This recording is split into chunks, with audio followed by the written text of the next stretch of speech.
தென்னாடுடைய சிவனையை போற்றி எந்நாட்டவர்க்கும் இறைவா போற்றி அருப்பெரும் ஜோதி அருப்பெரும் ஜோதி தனிப்பெருங்கருணை அருப்பெரும் ஜோதி. கொஞ்சம் மிஸ்டேக் சொல்லும் போது அவருடைய டிவி சேனல் வழியாக இந்த நிகழ்ச்சி எல்லாம் பார்த்து கொண்டிருக்கூடிய பல லட்சக்கணக்கான தமிழ் உள்ளங்களுக்கு என்னுடைய முதற்கண் வணக்கத்தை தெரிவித்துக் கொள்கிறேன். இன்று நம்முடைய பதிவுல நம்ம என்ன பார்க்க போறோம் அப்படின்னு பார்த்தீங்கன்னா ஏற்கனவே ஒரு ஒரு 4-5 வீடியோக்கு முன்னாடி போட்டிருந்தேன். சியாட்டிக் தொடை நரம்புவாதம்னு சொல்லுவோம். அதுக்கு உண்டான எளிய சில மருந்து சம்பந்தமா டாக்டர் சாமுவல் ஹானிமன் ஹோமியோபதியில் உள்ள சில மருந்துகளை பத்தின சில அனுபவ விஷயங்களை உங்கள்கிட்ட ஷேர் பண்ணியிருந்தேன். அதுல நான் யூஸ் பண்ணி, அதாவது பர்சனலா உங்களுடைய அனுபவத்துல யூஸ் பண்ணி வெற்றி கண்ட சில மருத்துவ குறிப்புகள், அந்த மருத்துவ குறிப்புகளை தான் இல்லை சொல்றேன். இதை நீங்க உங்க டாக்டர்கள்ட்ட என்ன செய்யலாம், ரெஃபர் பண்ணிக்கலாம். இந்த மருந்து இப்படி நாங்கள் ஒரு வீடியோல பார்த்தோம், இதை நீங்க சரிதானா அப்படின்னு கூட நீங்க என்ன செய்யலாம், உங்க டாக்டர்கிட்ட ரெஃபர் பண்ணலாம். இல்லை ஹோமியோபதியில ரொம்ப முக்கியம், டாக்டர்களை விட முக்கியம் அப்படிங்கிறது ஹோமியோபதியில மெட்டீரியா மெடிகான்னு சொல்லுவாங்க. மருத்துவ குறிப்பேடும் டாக்டர்களுக்கே ஒரு கைடு, மெட்டீரியா மெடிகான் பேர். டாக்டர் சாமுவல் ஹானிமன் அவர் சொல்லுவார், ஒரு சிறந்த டாக்டர் அப்படின்னா அவர் எப்படி அடையாளம் பார்க்கணும் அப்படின்னு சொல்லிட்டு, அவர்தான் ஜெர்மனி தேசத்தை சேர்ந்த சாமுவல் ஹானிமன் தான் ஹோமியோபதி மருத்துவத்தை கண்டுபிடிச்சவர். அவர் என்ன சொல்றாரு அப்படின்னு கேட்டீங்கன்னா, ஒரு சிறந்த டாக்டர் அப்படின்னா அவர் ஸ்டெதோஸ்கோப் மாட்டிருக்கிறத சொல்லல. அவர் ரொம்ப எக்ஸ்பீரியன்ஸ் அப்படிலாம் அவர் சொல்ல மாட்டேங்காரு. அவர் அப்படி சொல்லவே இல்லை. அவர் என்ன சொல்றாரு அப்படின்னா, மெட்டீரியா மெடிகா, ஹோமியோபதியில மெட்டீரியா மெடிகான்னு ஒரு புத்தகம் உண்டு. அந்த புத்தகத்தை மேஜையில இருக்கணுங்கிறார். ஒரு ஹோமியோபதியினுடைய சிறந்த டாக்டர்னா என்னது, அவருடைய மேஜையில என்ன இருக்கணும், மெட்டீரியா மெடிகாங்கிற அந்த மருத்துவ குறிப்பு கையேடும்பாங்க, அது இருக்கணும்.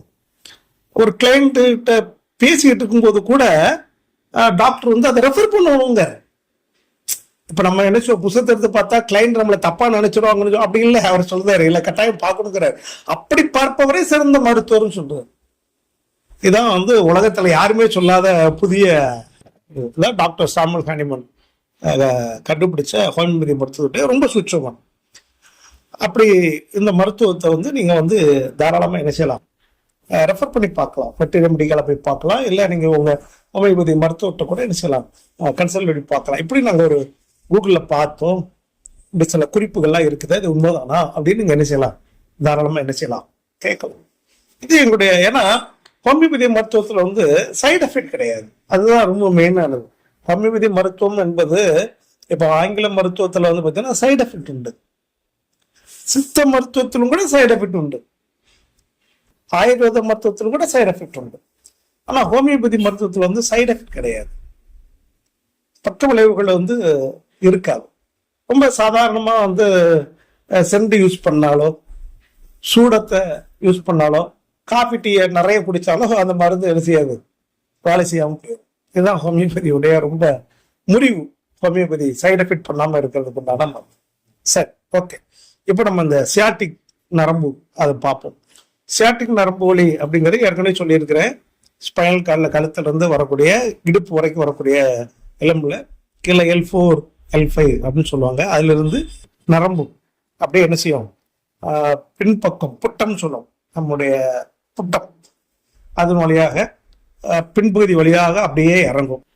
அப்படியே இறங்கி தொடை வழியாக இறங்கி கணுக்கால் வரைக்கும் போகும். இல்லை அப்படின்னா என்ன செய்யும் கேட்டீங்கன்னா, தொடையினுடைய சைடு வழியாக. இதான் கரண்ட் சாக்கடிச்ச மாதிரி இருக்கும், உயிர் போற அளவுக்கு வலிக்கும்.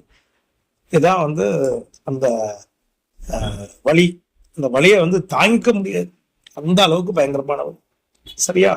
அப்போ இந்த சியாட்டிக் நரம்பு வலி அப்படின்னு வந்ததுன்னா முதல்ல அந்த பேஷண்ட் அப்படிங்கிறவங்க கூடுமான வரைக்கும் தரையில படுக்கக்கூடாது, குனிஞ்சு எந்திரிக்காம கட்டில படுக்கணும், தண்ணீர்ல குளிக்காம வெந்நீர்ல குளிக்கணும். இதெல்லாம் கொஞ்சம் கையாள வேண்டிய விஷயங்கள். சரிங்களா? இப்போ இது ஏற்கனவே போட்டிருக்கோம். இப்போ இது அடிஷ்னலா உள்ள சில பகுதி 2 ஷாட்டிக் அதுக்குண்டான சில மருந்து. என்ன மருந்து அப்படின்னு பாத்தீங்கன்னா காஸ்டிகம் அப்படின்னு ஒரு மருந்து இருக்கு. காஸ்டிகம் அந்த மருந்து அதை வந்து 30 பவர்ல யூஸ் பண்ணலாம். 30 பவர், 30 சீம்பாங்க, 30 எக்ஸ்பாங்க, அதில் யூஸ் பண்ணலாம்.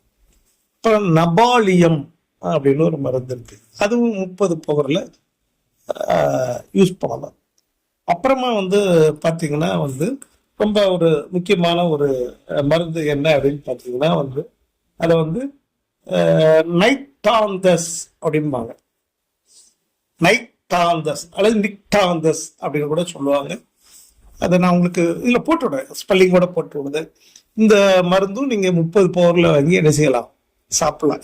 பவர்ங்கிறது அந்த மருந்துடைய வீரியத்தை சொல்லக்கூடாது. இதை வந்து நீங்கள் சாப்பிடலாம். சாப்பிட்டீங்கன்னா வந்து எப்படின்னா காலையில் ஒரு ஒரு ஒரு மருந்து, மத்தியானம் ஒரு மருந்து, நைட்டில் ஒரு மருந்து.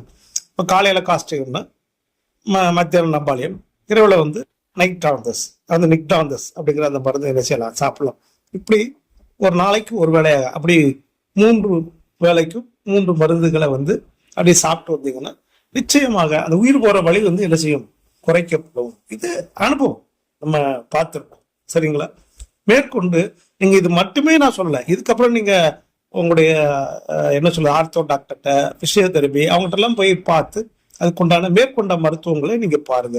இது உயிர் போற அளவுக்கு உண்டான வழியை வந்து என்ன செய்யும், இது பண்ணும். இதுல வந்து எந்த விதமான மாற்று கருத்தும் கிடையாது. இதை வந்து டேப்லெட்டாகவும் இருக்கும், லிக்விடாகவும் இருக்கும். நான் கூடுமான வரைக்கும் சொல்றது லிக்விடா சொல்லுவேன், டேப்லெட்டா விட லிக்விடா.